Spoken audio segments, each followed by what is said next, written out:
Salut les gars, bienvenue dans cette partie 2, je vous mettrai la partie 1 juste en haut à droite, comme ça si jamais vous n'avez pas encore regardé, n'hésitez pas à aller la regarder, parce que voilà, toutes les informations sont dans la partie 1 et permettent de comprendre mieux la partie 2. Sinon les gars, merci à tous ceux qui soutiennent la chaîne, merci à ceux qui envoient de la force, et n'oubliez pas, si vous voulez continuer à soutenir la chaîne, vous pouvez liker, follow, commenter, si c'est pas déjà fait, et sinon vous avez accès à la souscription YouTube, à la souscription Twitch, et même le Discord et le Twitter qui permet de partager un petit peu toutes vos théories, toutes vos discussions, même de parler avec la commune, n'hésitez pas les gars. Donc voilà, je vous laisse regarder. Ok, désolé les gars pour vos messages, je vous lis juste après. On avance un petit peu parce que je crois il y a trop de trucs à dire.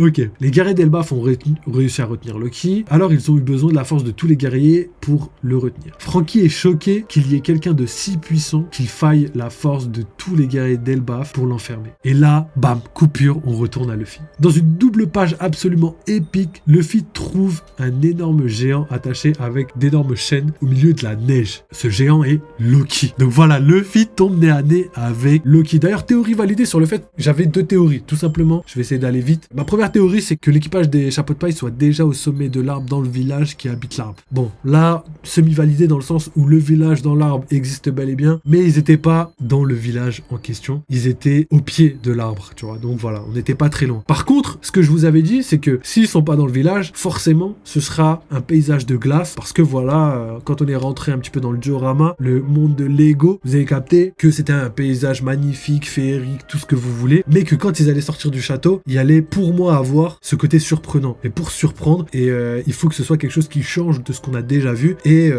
forcément il fallait que ce soit un paysage différent. Et le paysage en question, je vous avais dit que ça devait être soit de la glace, soit ils étaient déjà dans l'arbre tout en haut. Et là, bah voilà.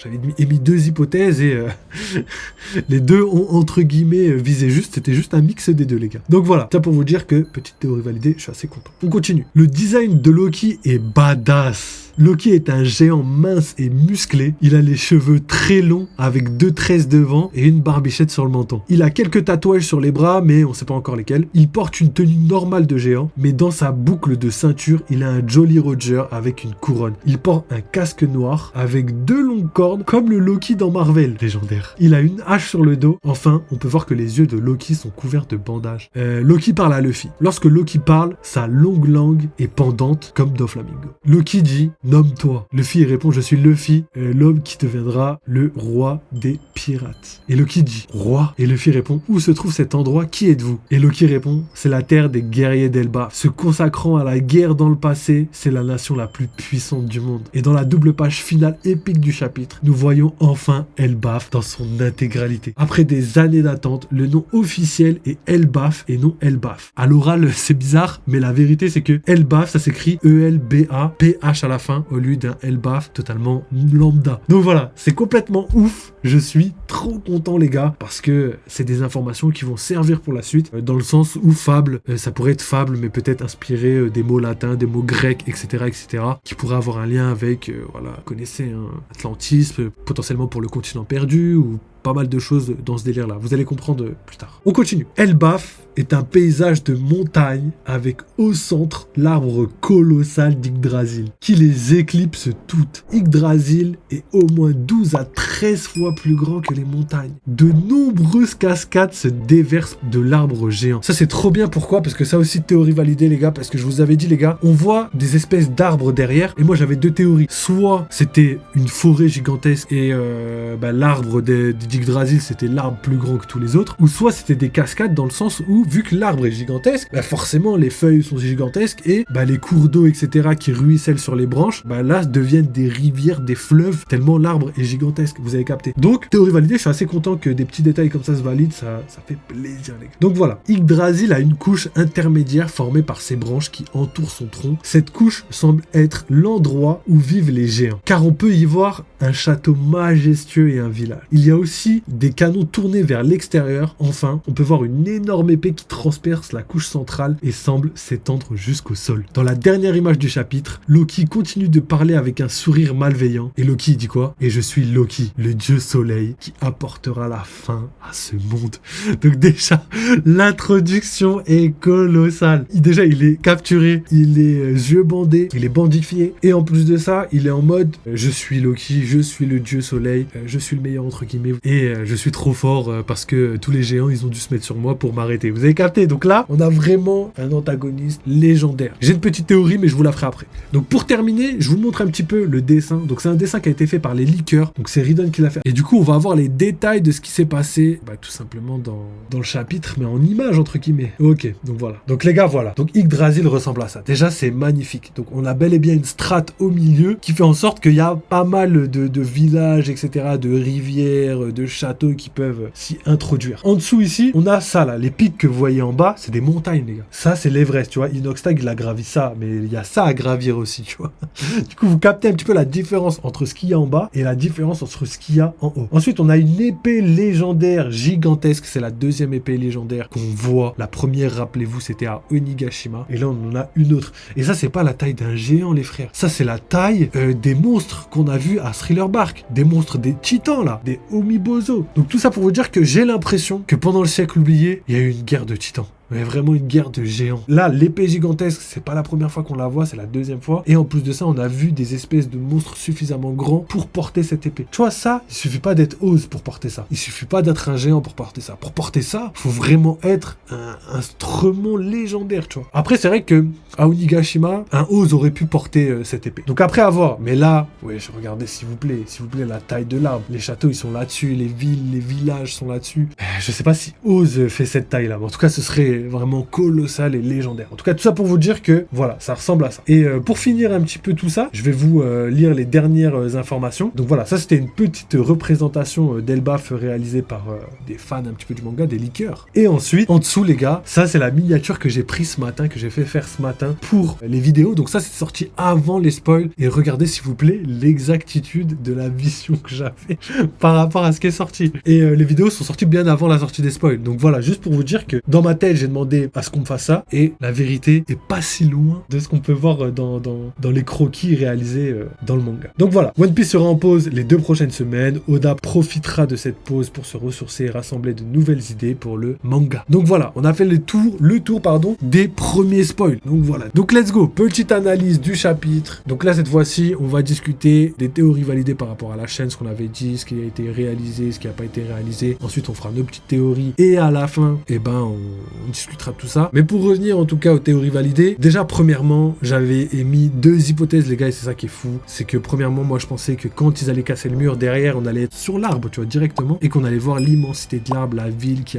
peuple l'arbre et tout, avec un panorama magnifique. Donc c'est exactement ce qui s'est passé, sauf que ils sont pas sur l'arbre, ils sont en dessous. Et il y a bel et bien un village dans l'arbre, il y a bel et bien un panorama magnifique sur l'extérieur. Donc voilà, ça pour moi, déjà c'est pas mal. Je suis assez satisfait de ça. Ensuite, la deuxième hypothèse, c'était que si c'était pas ça, si c'était pas dans l'arbre, pour moi c'était un paysage de glace. Pourquoi? Parce que voilà, il fallait mettre un contraste entre le mini-monde, le diorama, et la terre réelle d'Elbaf. Donc ça c'est assez intéressant, parce qu'au final c'est exactement ça. Il y a bel et bien de la neige dans la forêt, là où il va rencontrer Loki. Donc on est bel et bien à l'endroit qu'on supposait. Donc déjà ça, théories validées qui sont assez appréciables. Ensuite, Luffy, j'avais émis l'hypothèse que Luffy, il aurait pu sentir le haki venant de l'extérieur, etc.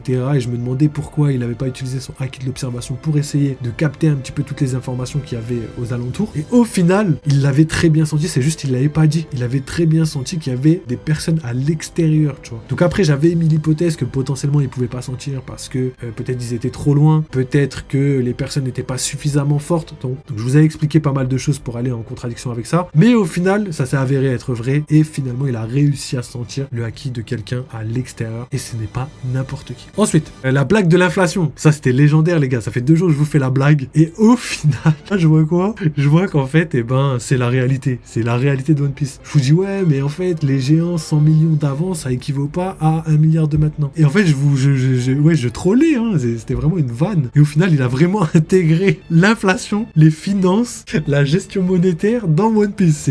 C'est une singerie. Ça, j'ai vraiment kiffé. Donc déjà, ça, masterclass. Et du coup, la blague qui devient réalité. J'ai l'impression d'être Usopp, les gars. Donc voilà, vous aimez pas Usopp? Bah, frérot, j'ai l'impression d'être Usopp. J'ai fait une vanne vanne, c'était entre guillemets un mensonge, et au final, ça s'est réalisé. Une dinguerie, frérot. D'ailleurs, ouais, n'hésitez pas à les regarder dans les vidéos, hein. Je sais pas si j'aurai le temps, je vous les mettrai là-haut, là. C'était dans les précédentes vidéos, et même avant, je l'avais fait plein de fois. Je l'ai fait au moins 3 fois, cette vanne. Et la dernière, la plus ancienne, remonte à quelques mois. On était à Egghead encore. Donc voilà, tout est vérifiable, les gars. Ensuite, la théorie validée sur les cascades dans l'arbre. Donc voilà, je l'ai dit ça aussi, et ça, c'est trop stylé, parce que voilà, j'avais émis l'hypothèse que c'était soit des cascades, soit des lianes, soit une forêt. Et au final, ça s'est dirigé vers le côté cascade, parce que c'était plus logique, les gars. Le fait que la pluie tombe dans l'arbre, et que l'arbre récupère un petit peu l'eau et stagnante dans les branches, qui crée un petit peu des reliefs au niveau des stries de l'arbre, tu vois, c'est en fait tout est logique, et c'est plutôt pas mal, et encore une fois assez content que cette théorie soit validée. Donc voilà, maintenant on va parler un petit peu analyse. Donc voilà, on a eu beaucoup d'informations sur le chapitre. Première information, c'est sur l'équipage des chapeaux de paille, donc l'équipage qui n'est pas avec Luffy, eux sont toujours pas arrivés à Elbaf. Donc ça c'est assez intéressant, ils ont passé les 2 derniers jours, en tout cas la dernière journée, à rechercher Luffy et ses camarades aux alentours, et même Jinbei a utilisé les requins et tout, donc voilà, ils ont pu baliser énormément de zones et n'ont finalement pas trouvé l'équipage, ce qui est totalement logique étant donné que nous on sait où ils sont. Et du coup, ça montre que eux sont très loin de découvrir et d'arriver sur Elbaf. Donc voilà, il y a vraiment un décalage entre les 2 scènes, et ça c'est magnifique, j'ai tellement hâte de voir comment les 2 groupes vont pouvoir se débrouiller l'un sans l'autre, entre guillemets. Donc ça c'est assez ouf. Ensuite, on a Loki, donc je pense que c'est le côté le plus hardcore du chapitre, même si c'est pas le plus intriguant. On a Loki qui est vraiment badass, mince, musclé, hyper puissant, avec un fruit du démon légendaire. On a la recette parfaite pour un antagoniste parfait. Du coup, moi j'ai un petit truc, tu vois. J'ai un petit détail, tu vois. Et le détail en question, une petite théorie, c'est que je pense sincèrement que Loki est finalement pas méchant. Je pense qu'on va lui faire porter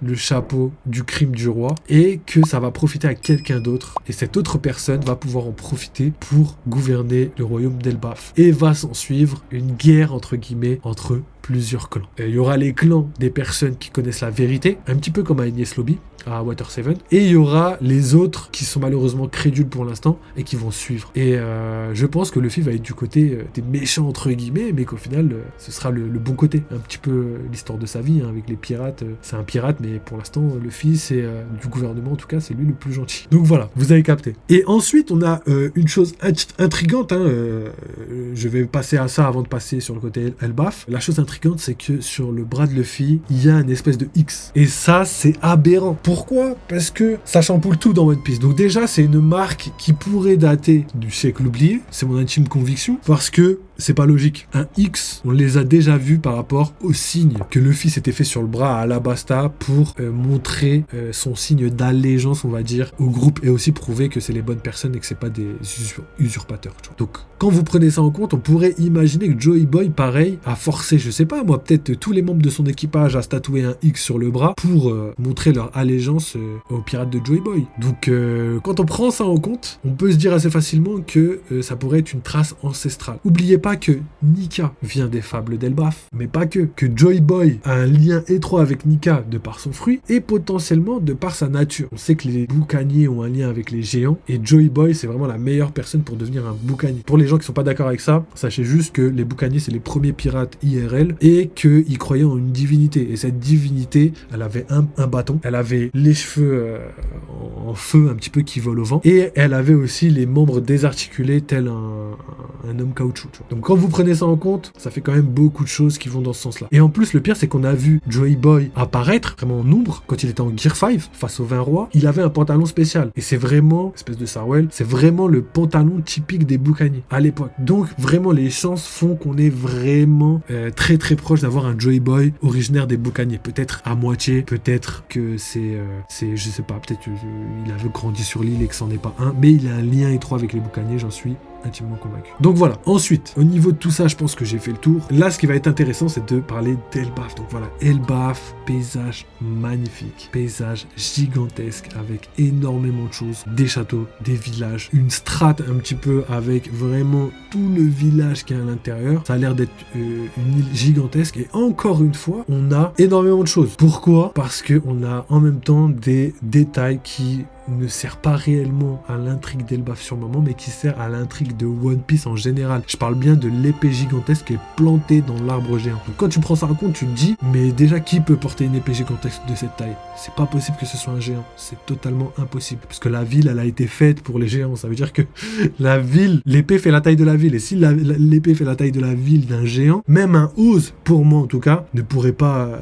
prendre cette épée. On verra bien un petit peu les proportions dans le chapitre, mais ce qui est vrai, c'est que j'ai l'impression que pendant le siècle oublié, ou peut-être même avant, il y avait beaucoup de personnes qui pouvaient attaquer des gens via une forme titan, ou tout simplement des titans à l'époque, des gens gigantesques qui se battaient. Et ça me fait étrangement penser à Thriller Bark, ou Triangle de Florian, avec les géants qui étaient cachés à l'intérieur. Donc peut-être que ces géants sont les ennemis d'Im-sama et qui se cachent à l'intérieur justement pour échapper à son contrôle, entre guillemets, à sa vision. Ou sinon, c'est les disciples d'Im-sama et c'est ceux qui ont permis à Im-sama de conquérir le monde il y a 800 ans. Donc gardez bien ça en tête parce que à l'époque, à Onigashima, on a également retrouvé une épée qui était gigantesque et capable d'être maniée par quelqu'un qui était vraiment gigantesque.